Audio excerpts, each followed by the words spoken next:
Alright, listen. You have to keep it under control.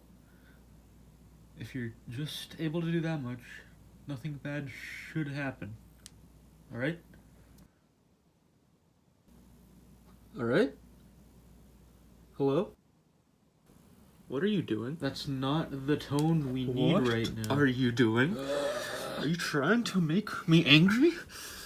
I come here just trying to mind my own business. I was just trying to exist. And you had to come and remind me that you do too. Oh, and what? You think you have an excuse for that? You think I have a small little something that you think, oh, maybe he'll forgive me if I say this to him. Oh, maybe he'll forgive me if I do this for him. Well, no. And you should have known that too, because there's only one thing that's inexcusable, and that's just being you.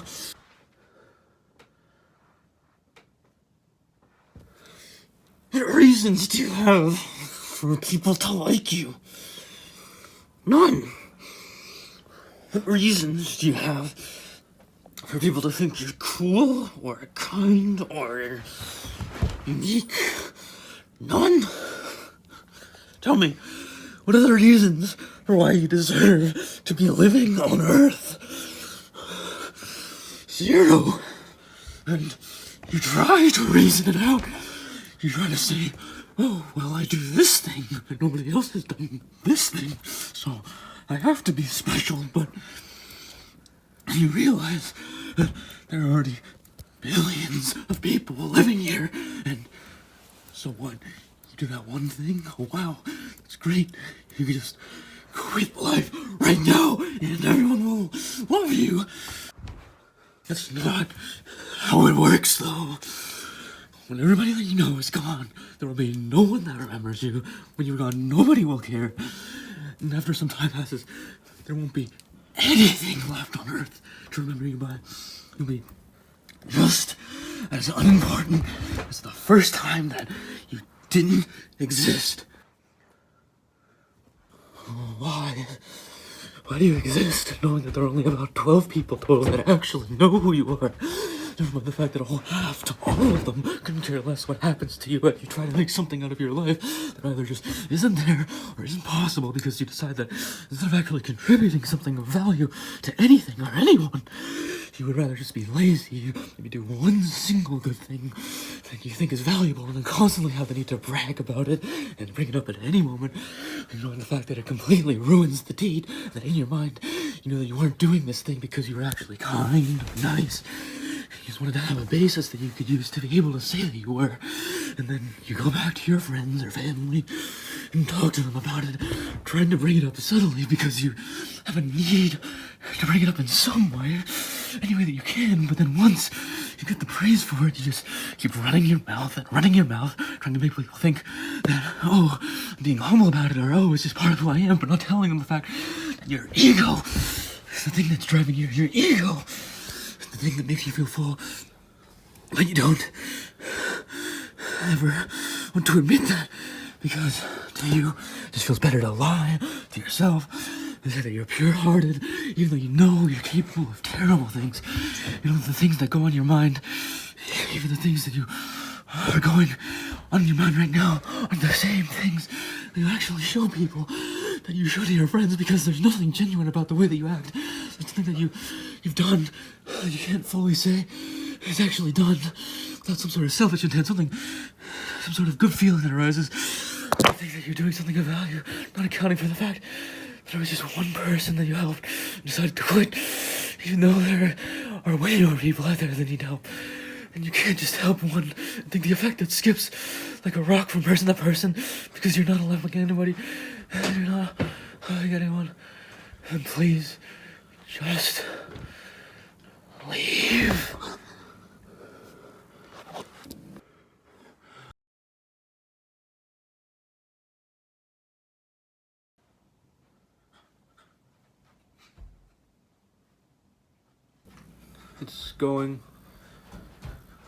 It's going off course. Hello? Hello? Driver? You spent all that time ranting. Come on, get it together. The car's about to crash. The driver's out. There's not anything left that we can do, really.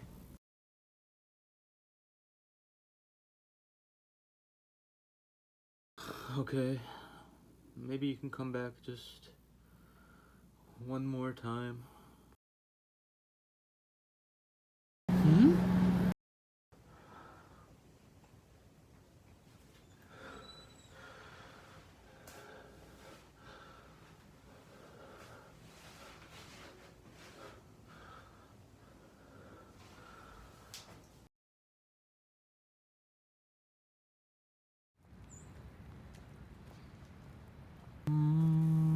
I survived.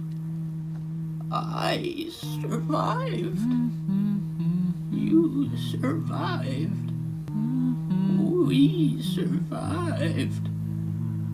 But we didn't make it out yet. What's the point? What's the point if we didn't make it out yet?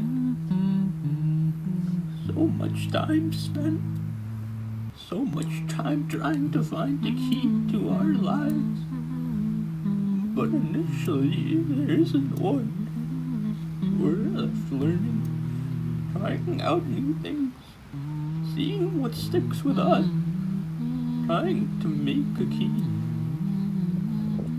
When one door closes, another one opens up, is what they say. Sometimes I just have to have this thought, though, right? How many of the doors actually lead to something fulfilling? When you open up some of these doors, what happens is that it feels great. It's a great feeling at first. When that goes away, and what happens after that? You just keep opening more doors, door after door, hoping that one of them will lead somewhere. But that's the thing, though. They all do lead to somewhere.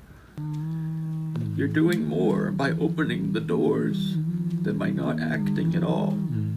Because then you know the sorts of things that make you happy, the mistakes that you've made, and what to do better when you open a new one.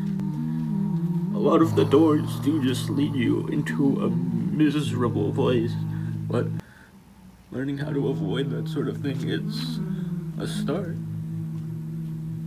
Even with this, there are still many doors that are currently locked for you to choose from in the future.